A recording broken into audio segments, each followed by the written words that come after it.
In this video, I want to share with you a problem-solving process that helped us increase our revenue by $500,000 in top line in 6 months at a time where we were making about $400,000 a year, so more than doubling revenue without hurting margins. For those who don't know me, my name is Guillaume Jouvencel. I'm the co-founder and CEO of GHA Marketing. We help professional service firms build a brand and acquire customers using podcasts. We've launched more than 120 podcasts for professional service firms. And I want to share this with you because I've personally interviewed more than 300 professional service firm owners over the last 6 months. This is verifiable. I'll put the link to my podcast in the description. And the vast majority of them are not growing the way they want to for one of two reasons. One, they are delaying making a decision, which deserves a video on its own.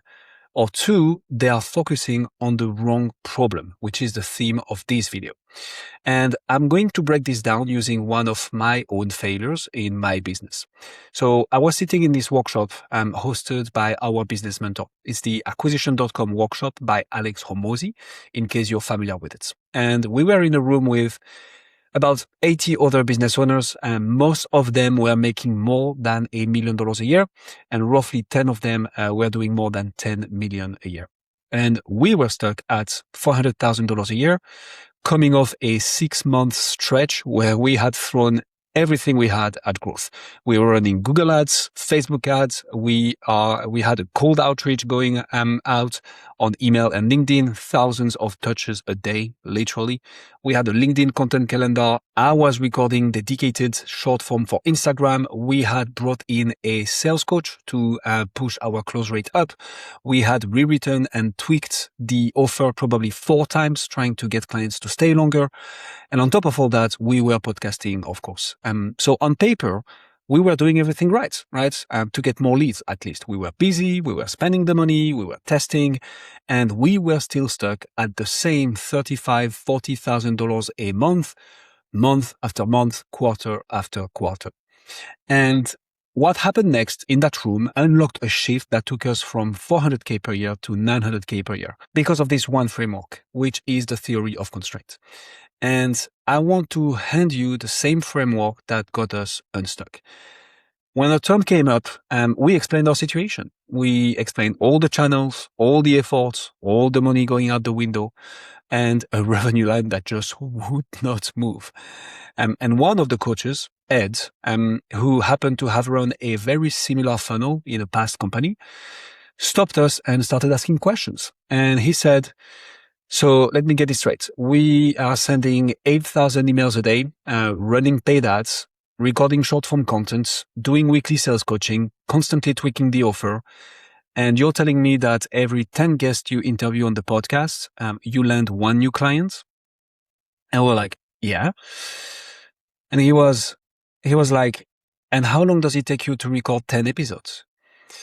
And we said, about 2 months, right? A bit more than an episode per week. Like, we were proud of this. And he went like, right, let's do 10 a day. And I remember Hussam, my co-founder, and I just froze. And we were like, well, that's a ton of work, like building the list of guests, reaching out, coordinating recording dates, answering questions, qualifying. And I mean, I'm not even talking about recording those interviews and everything post-production. And he just said, you told me you want a multi-million-dollar a year agency, right? Welcome to the world of business.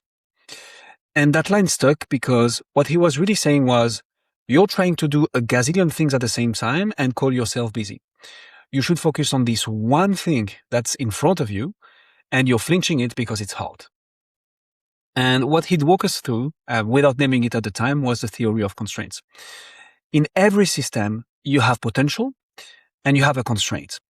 Most business owners, especially professional service firms owners, spend all their time and energy adding potential. Automating posting on LinkedIn, coaching the team harder, developing relationships with people who could become referral partners, going to networking events, thinking that's what's solving the problem, developing an AI version of themselves. Does that sound familiar? But a system will only ever grow up to its constraint and no further. Growth doesn't come from doing more things. It comes from correctly identifying the one thing that's actually capping your growth and putting all your force behind that. For us, the honest answer was we were trying to get more leads from other sources because we didn't even realize we could do much more of what already worked. Meanwhile, our actual constraint was sitting right there in plain sight, go from 5 interviews a month to 5 interviews a day, and then 10. And that was the hard, unglamorous problem. Not sexy, nobody wants to hear just record more, but that was it. And once we stopped spreading ourselves thin across 10 different initiatives and put everything behind fixing that one number, we added $500,000 to our top line in 6 months, not changing anything else, taking our revenue from $400K to $900K per year. Now, here is why I'm telling you this story, specifically if you run a professional service firm. Too many firms stay stuck at the same revenue for years, sometimes decades. At the moment I'm recording this video, I'm just out of a conversation with a consultant who's been stuck at $1 million a year for the last 15 years. I'm currently in conversation with an IT service firm that's been stuck at $10 million a year for 5 years. And last week I made a proposal, didn't go through, to a leadership coach who's been stuck at $250,000 a year for 7 years. Like, this is real and it is common. And here is the hard part. They are trying. Like, I'm not even talking about people who don't make a decision of at least trying something new. Like, they are spending the time, they are spending the money, they are testing things, they are working genuinely hard.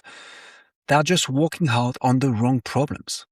The ones that feel urgent or new instead of the one that's actually the constraint. And in my experience, former consultant at PwC, 500 plus episodes recorded with professional service firm owners, we've launched more than 120 podcasts for those very people.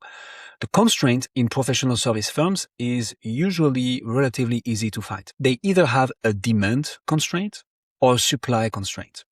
They are not signing enough deals, or they don't have the talent to work on those engagements. But here is the funniest part when it comes to professional service firms. Almost every problem can be solved by getting in front of more potential clients in conversations with them. And here is why. If you're not signing enough deals, it means not enough people know you, trust you, or consider you as an authority to help them solve their problem. This is solved by talking to more people who are the right targets and decision makers and framing the conversation in a way that positions you as an authority.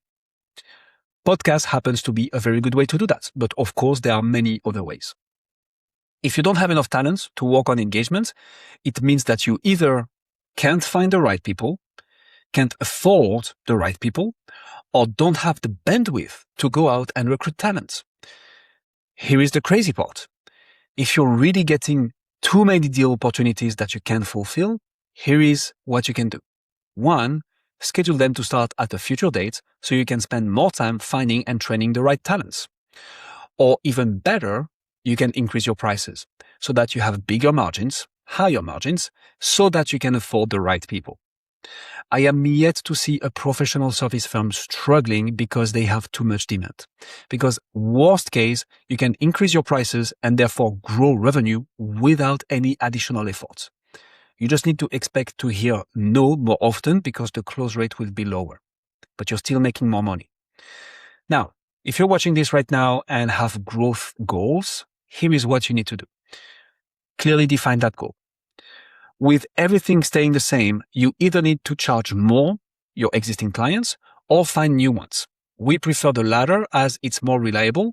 So you need to do the math of how many additional clients you need in order to reach that goal.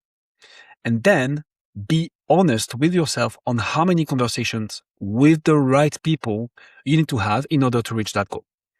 For instance, and I'm taking this example because it is just so fresh in my head, it's literally the conversation I had earlier with this $1 million a year consultant who's been stuck for the last 15 years. His goal is to reach $1.5 million a year. An engagement typically brings in $100K in the first year. His churn is around 2 clients per year, meaning every year, 2 clients finish their projects and don't renew. He needs to find a way to reliably acquire 7 clients at $100K per year each in the next 12 months. He's experienced in sales, so he closes about 30% of his deals, meaning he needs to talk to at least 21 ideal clients over the next 12 months to reach his goal. We've set the bar at 40 conversations with the podcast, assuming a conservative 50% of those would move forward with a sales call. That's it. He needs to talk to 40 ideal clients and sign 7 of them. That's the constraint. Now, anything that he does in the next 12 months that is not talking to one of those 40 ideal clients or trying to close 7 of those is not going to help him grow the way he wants. Now, if you think about the whole process, right, in the context of a podcast, for instance, 40 ideal clients, 40 interviews with as many pre-interview calls. So that's about 80 conversations with 40 different people.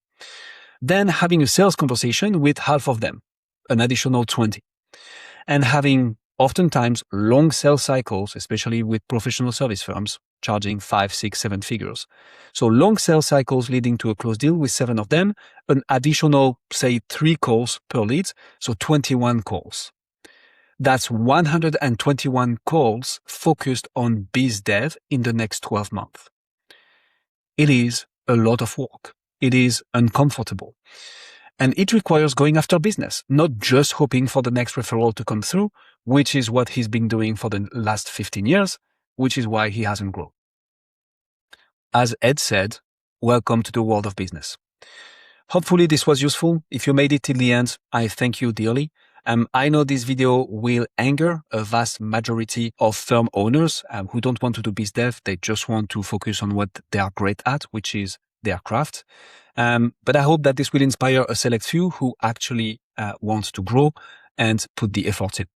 Cheers.